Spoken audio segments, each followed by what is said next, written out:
Guys, welcome back to my YouTube channel. Guys, inyo bang nabalitaan ang mahitungod atong nahitabo sa Asik-Asik Falls? Ako gyud guys na panood or na lantaw ang maong video. Luoy kayo tan-awon ang na anod. Kay ang mga tao, ang ubang mga tao nga katong naa sa daplin naglantaw lang sa iyahang nga gianod na siya. Kay wa na may laing mahimo guys. Kay dili naman gyud siya pwede pa ma-rescue. Kinsa ba gyud tay mo-rescue ato. Mo dili naman gyud siya pwedeng tabangan pa kay ang mutabang maanod man pud. Ako yung nakitaan guys nga ang kusog kayong ragasa sa tubig. Nikalit lang siya bulog. Wala jud sila kapangandam. Wala jud kapangandam tong naanod. Pero ang uban nga diha sa daplin na luwas sila, nakalikay sila sa baha. Ug karon guys, naalang akong gamayng tambag ba. Aning mga hilig kay mga ligo, aning mga falls, anang mga sapa, mga dagkong sapa, di ba mamanay kuan karon hilig sa mga tao labi during summer, hilig mga ligo. Pero sa summer dito angay kabalakan kay summer kay nga summer di man tag-ulan. Kaning mga ligo kay ning panahon karon nga tag-ulan nga mokalit lag bulog. Nga diha sa imong area way ulan nya wa day kakahibaw nga dito sa unahan ning ulan na. Ako lang kaming tambag guys inani ni dapat kita manggod dapat permi advance ning atong hunahuna.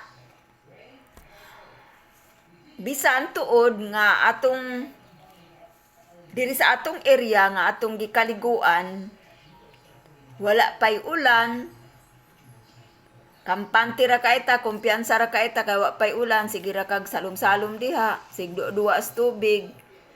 Unya, wala day kakahibaw nga hing-ulan na day didto sa unahan. Mao na guys na kung makakita gali mog dag-om, pananglitan pagtan-aw nyo ana, hala nag-itom man dito sa unahan.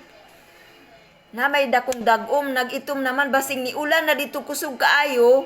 Siyempre tuwa dito ang ulan sa unahan, di ba? Ning ulan na magkusog kaayo basin moabot diri ang baha or basin magbaha diri sa atong nahimutangan diri sa atong area basin mo kalitra bulog ng baha or mukalitra og ragasa unya mga anod ta. Dapat maunahon-naon. Mao nga makakita gali mog dag-om sa unahan nga itom kaayo nga ning bundak na didto, likay na dayon sa tubig, likay na dayon diha sa sapa o diin man mo nangaligo sa falls ba. Likay na dayon mo kay aron ma-save inyong kinabuhi aron malikay mo sa disgrasya. Malikay mo sa kalautan, dili mo malunod, di mo maanod, di ba? Inana ang saktong mindset. Dili nang akampante ra kay, kumpiyansa ra kay nya didto day sa unahan, parte na day kusugang uwan. Siyempre moabot jud diha ang baha.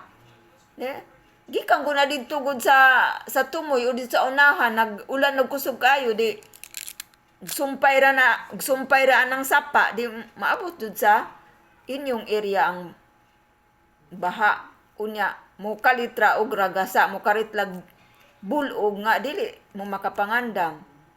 Ang kinahanglan may nang advance jud kay ang atong hunahuna. Karon malikay ta pirmi sa disgrasya. Unya ang number 1 pud ana magampo pud ta sa atong Dios nga Amahan sa matag adlaw nga pirmi niya ta likay sa tanang mga kaalautan, sa mga disgrasya. Kay ang Dios kung pirmi nato na handumon, ampuan, dili man ta niya pasagdan. Pirmi man pud ta niya panalipdan.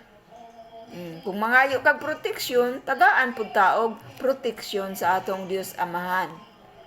Kung kanunay ka nag-ampo proteksyon, kanunay pud kanya panalipdan, proteksyonan, di ba? Tinana lang na.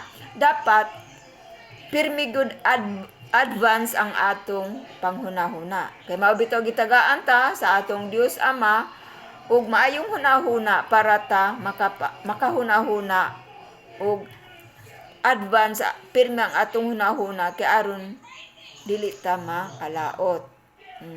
Mabitaw nga atong mga hunahuna mas labaw pa kaysa mga hayop kay gitagaan ta sa atong Dios Amahan nga mas labaw ang atong hunahuna kaysa mga hayop kay aron kita naay mga kabuot. Kay bawta maghuna-huna, kay bawta mulikay kung unsa man ang mga disgrasya or unsa man ang naay mga katalagman, kay bawta mo bakwit mulikay kay para lang ta ma-safe. Dili nang kumpiyansa ra ta kaayo, unya huli na ang lahat. Kay kumpiyansa ra makaayo,